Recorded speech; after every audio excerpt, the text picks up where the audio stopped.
Good day, everyone.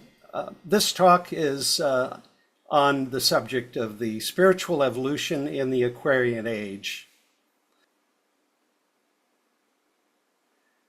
In a recent New York Times opinion column, staff writer Russ Douthat made some striking observations about some of the illusionary changes we are facing.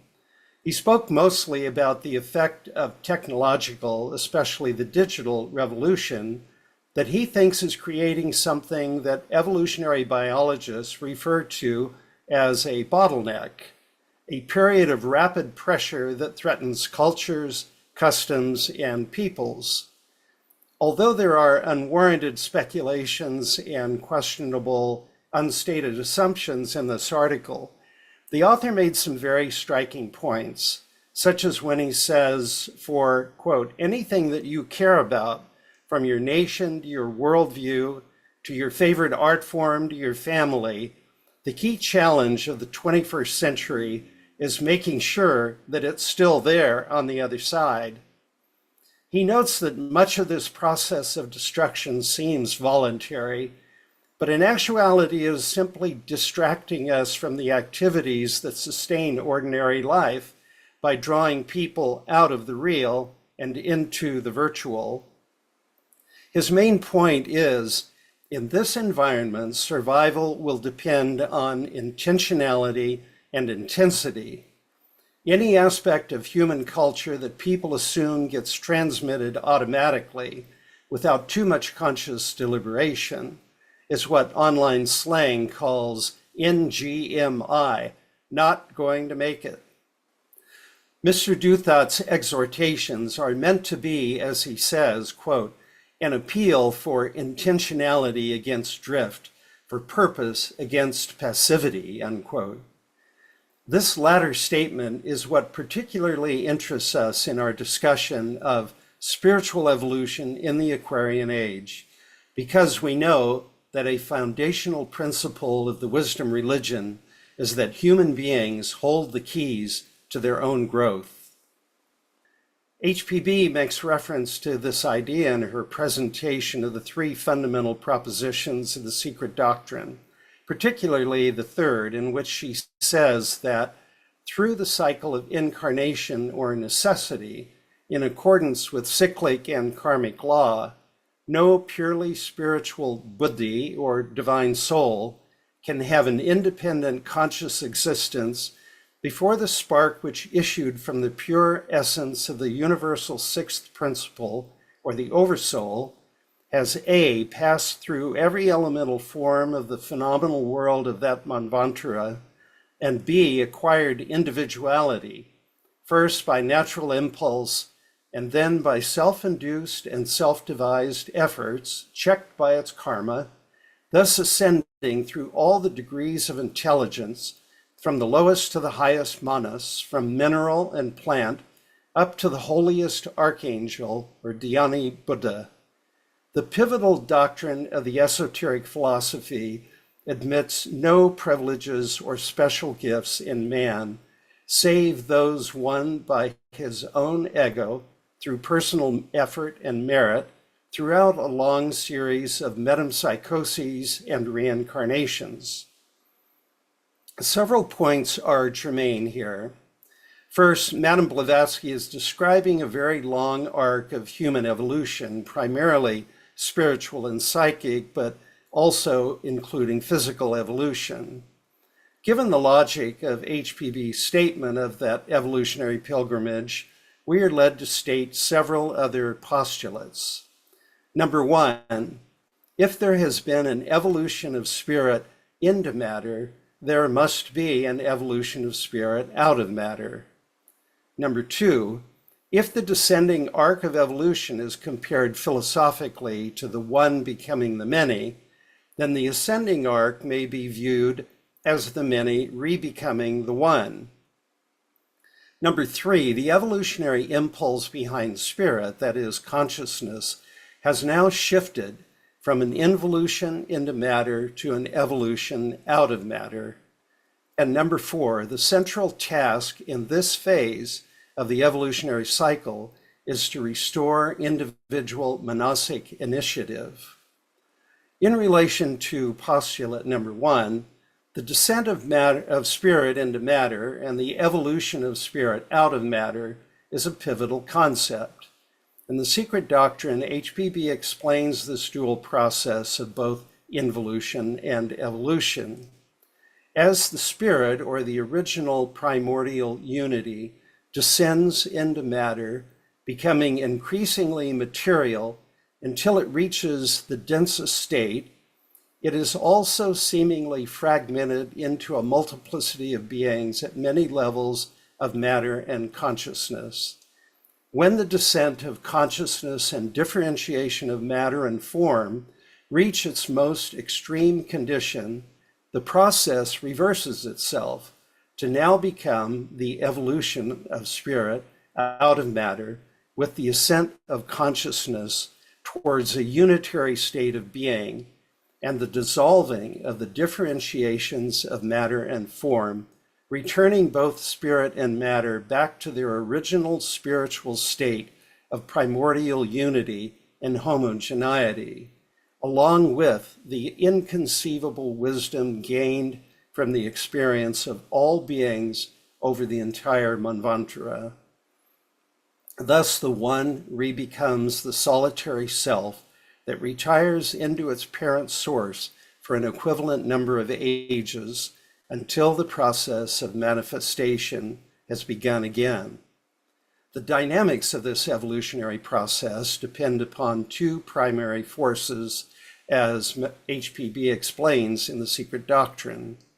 Quote, "We are taught that the transformations through which man passed on the descending arc, which is centrifugal for spirit and centripetal for matter, and those he prepares to go through henceforward on his ascending path, which will reverse the direction of the two forces, viz., matter will become centrifugal and spirit centripetal.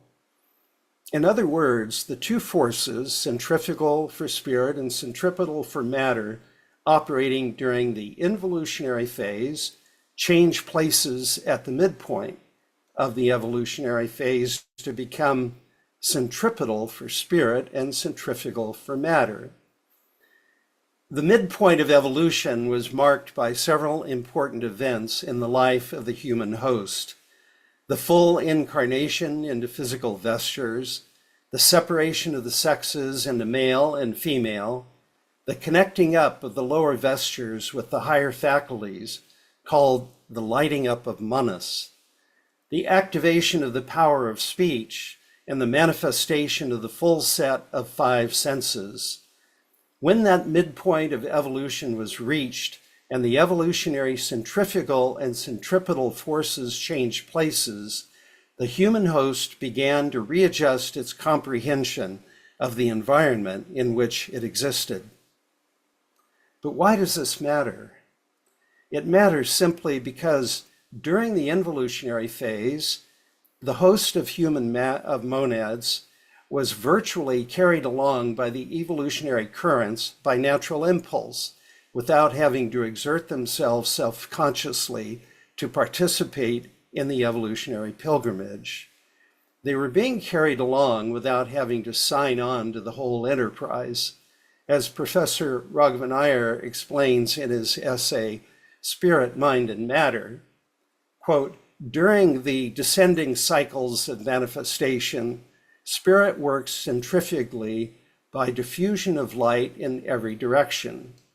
Matter, on the other hand, works by concentration and condensation, becoming harder and denser and absorbing into itself various essences.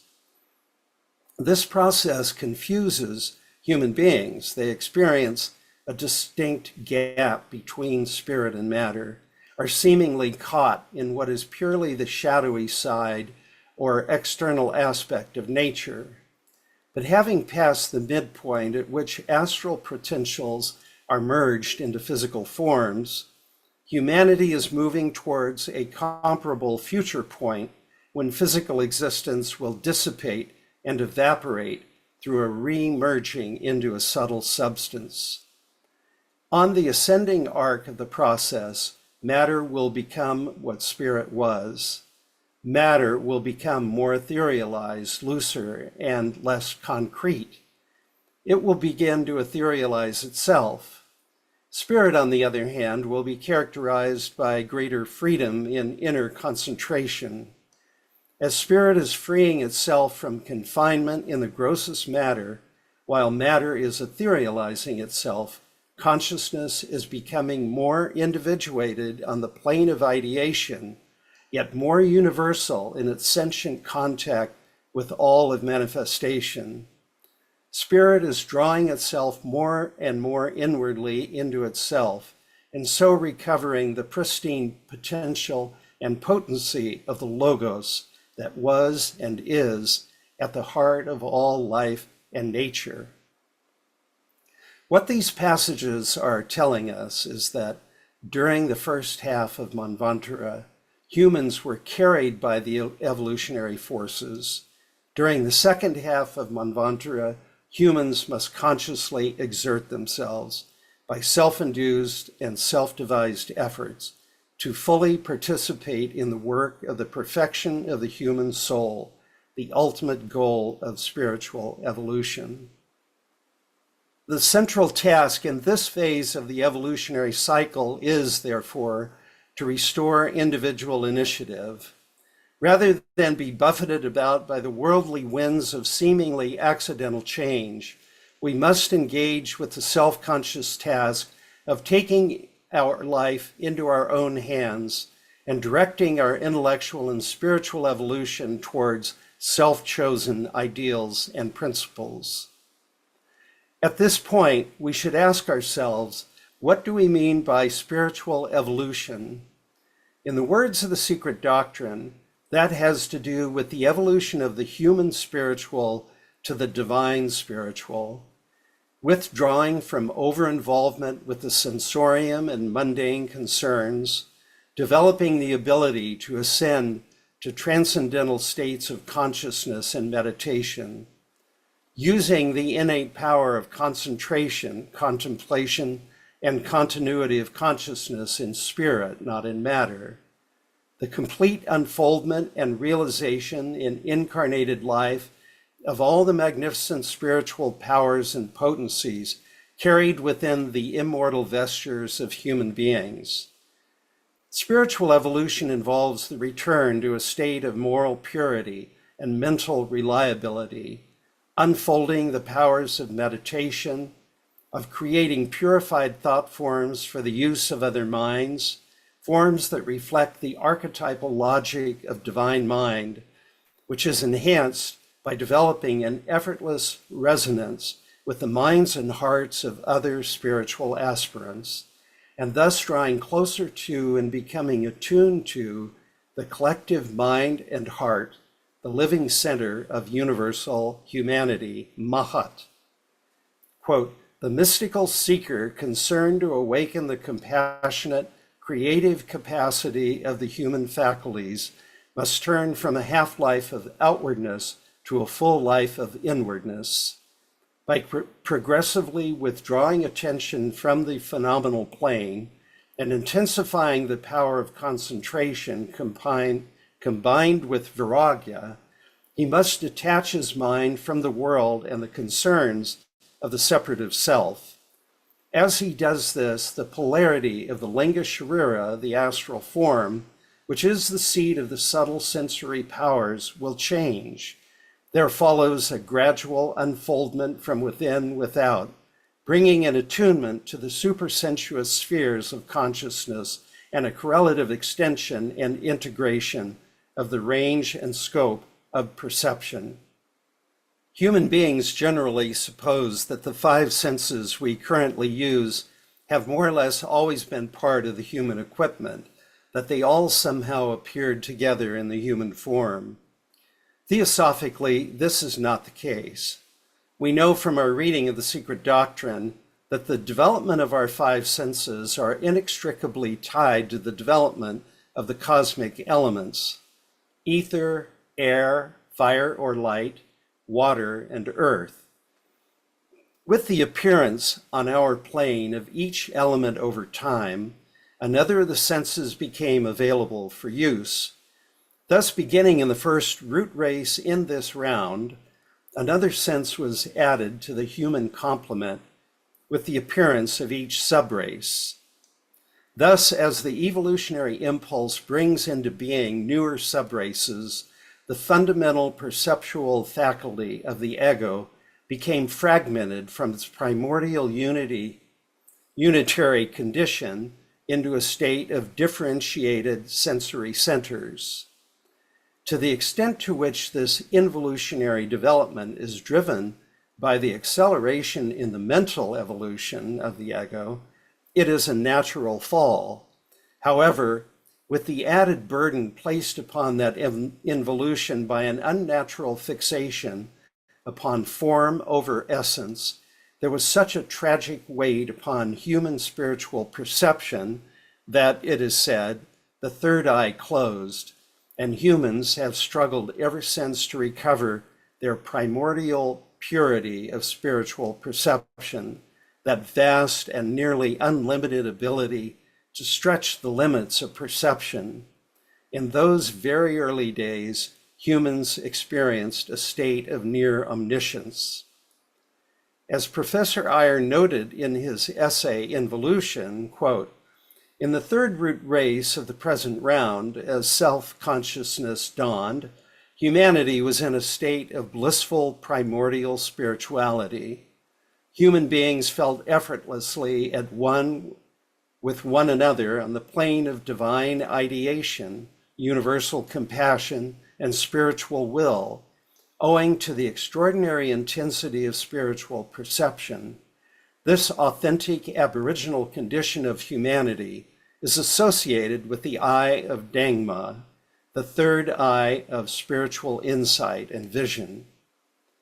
Despite the self-inflicted damage to our primordial spiritual perception, it is always possible to reverse the impairment and recover those perceptive powers that made early humanity nearly godlike in its effortless capacity for empathy and identification with others, reawakening the true spiritual love of humans for their fellows.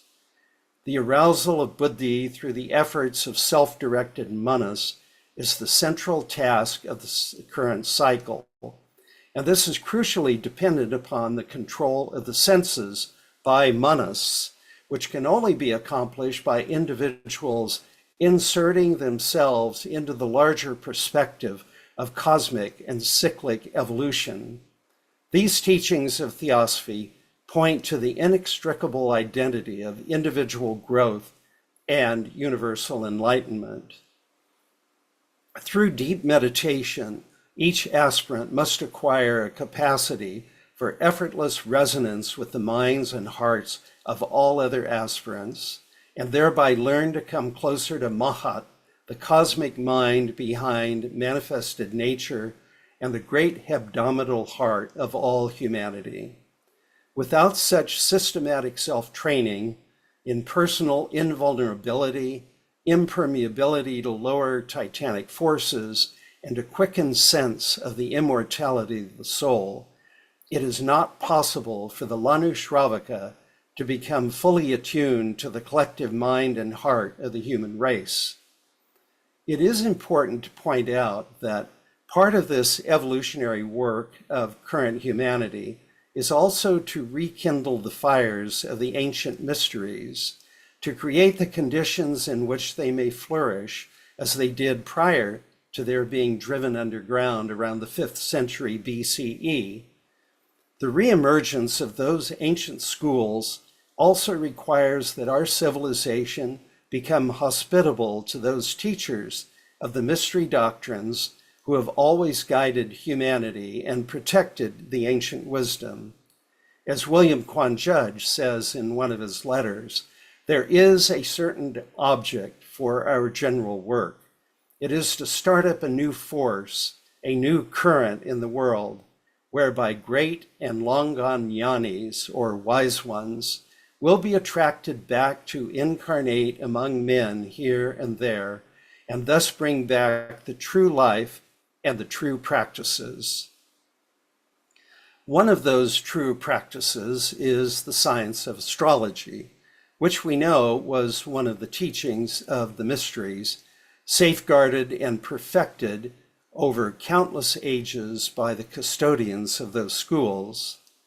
Although the details of that science have not been laid out for us systematically in the theosophical teachings, we can confidently state that the zodiacal signs can be seen as aspects of consciousness expressing themselves through certain signs or as symbols of stages of human life.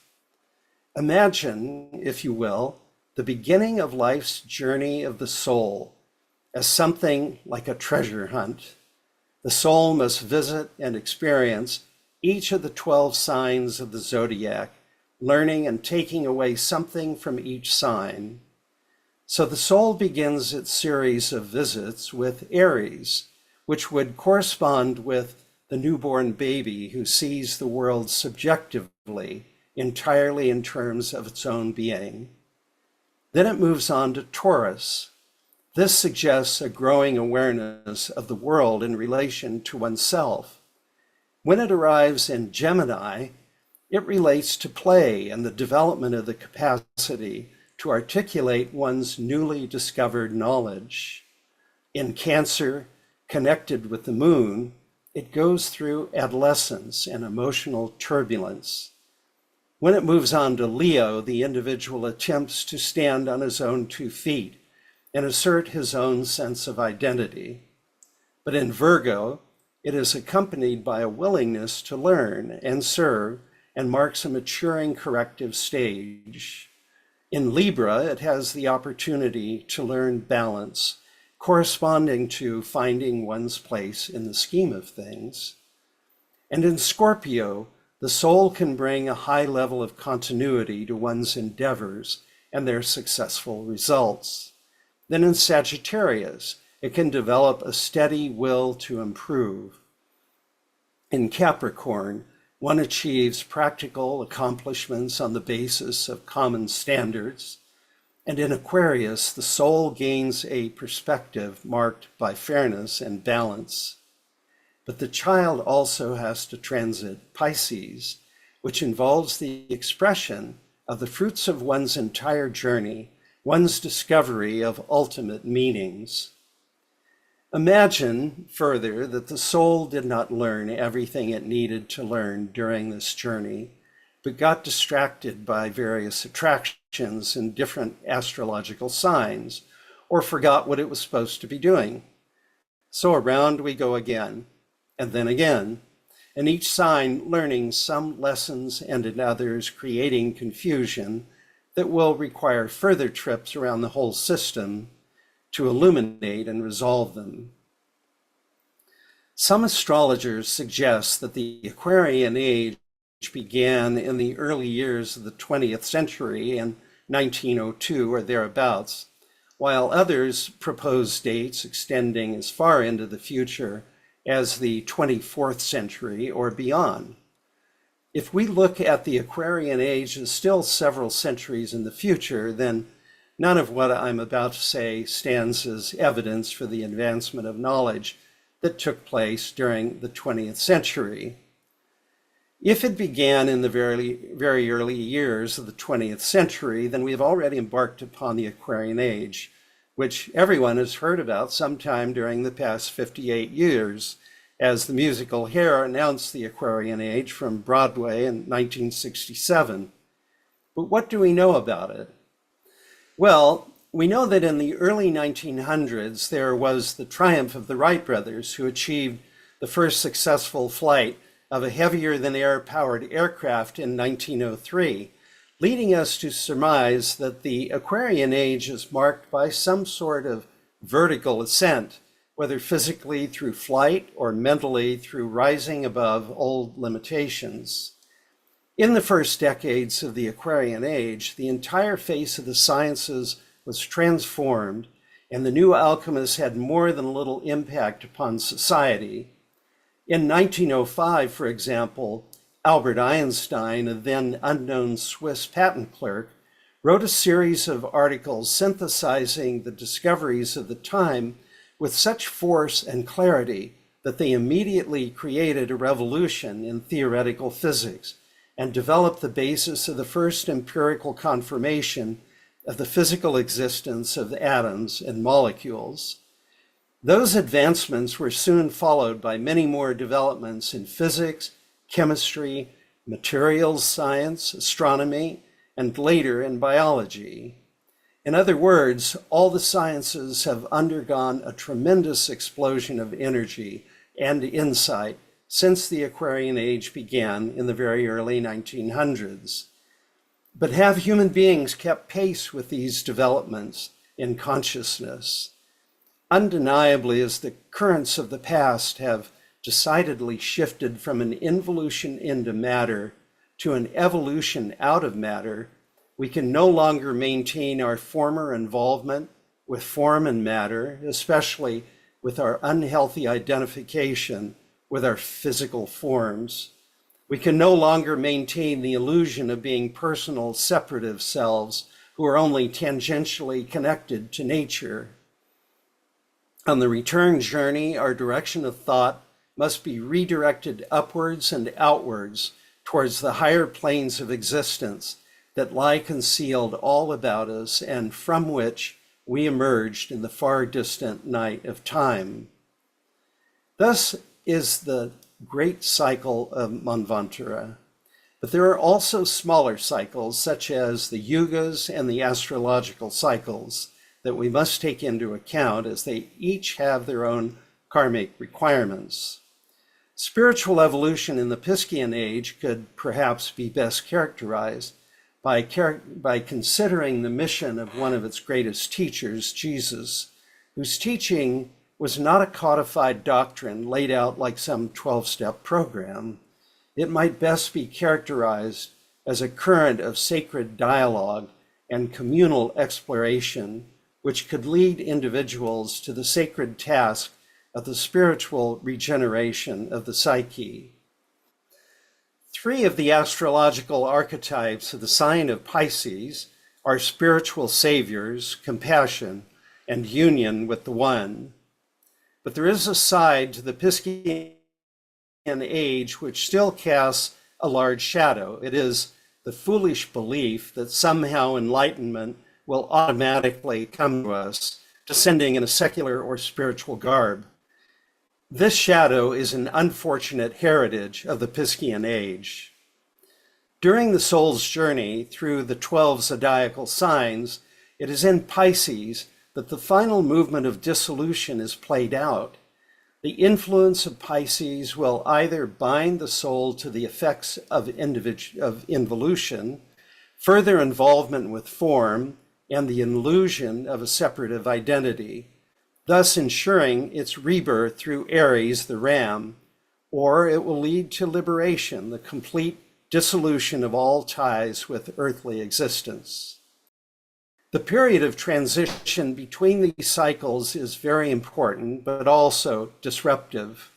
The movement of the soul from Pisces into Aquarius and from the Piscean age into the Aquarian age involves the three astrological archetypes of Aquarius, which are breaking bonds, union with brethren, and transmutation of the lower through the higher.